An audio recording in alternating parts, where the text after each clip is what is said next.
किसी को शिवलिंग ही न मिले तो? ऐसा भी तो हो सकता है, घर में भी नहीं और मंदिर भी दूर है, तो क्या करे?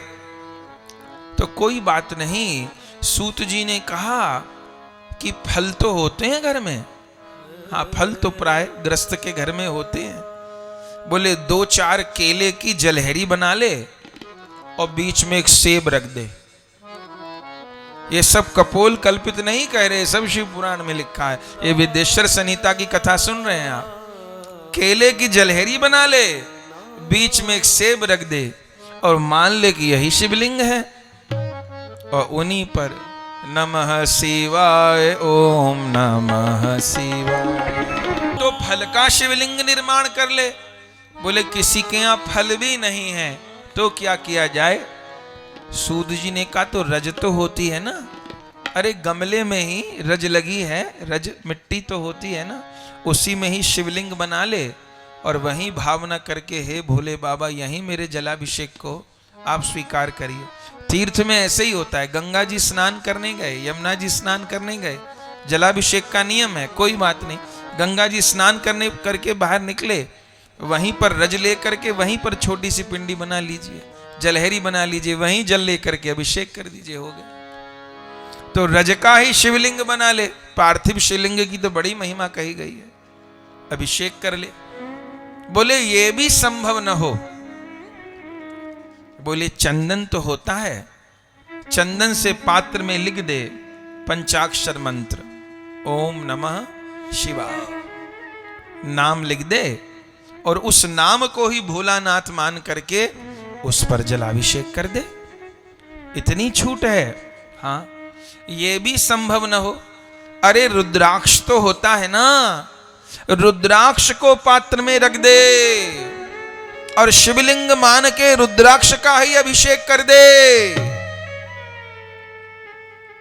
बोले सन्यासी है, बोले भस्म होती है, भस्म के शिवलिंग का निर्माण कर ले, केसर के शिवलिंग का निर्माण कर ले।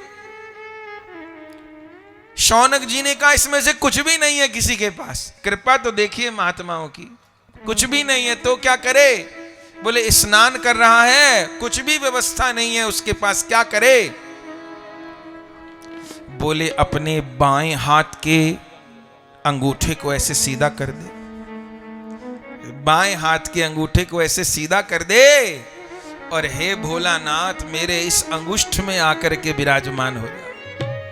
मेरा ये जो बाम हस्त का अंगूठा है ये शिव है, और फिर दाहिने हाथ से जल लेकर के ओम नमः शिवाय, ओम नमः शिवाय। क्या कहना, इतना सहज, इतना सहज।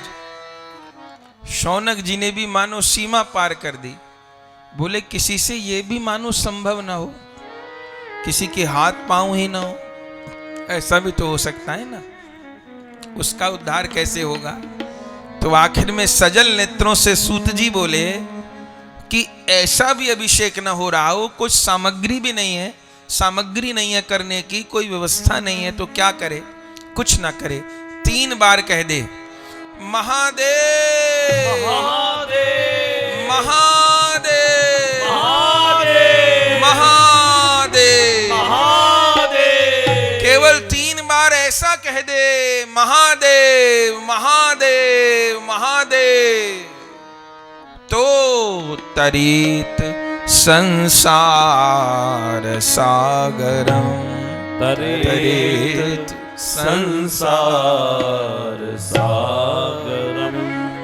कोई 3 बार इतना पुकार देता है प्रतिदिन महादेव महादेव महादेव, तो दयालु भोलानाथ उसको भव सागर में डूबने नहीं देते। कृपा की सीमा मानो लांग दी गई हो।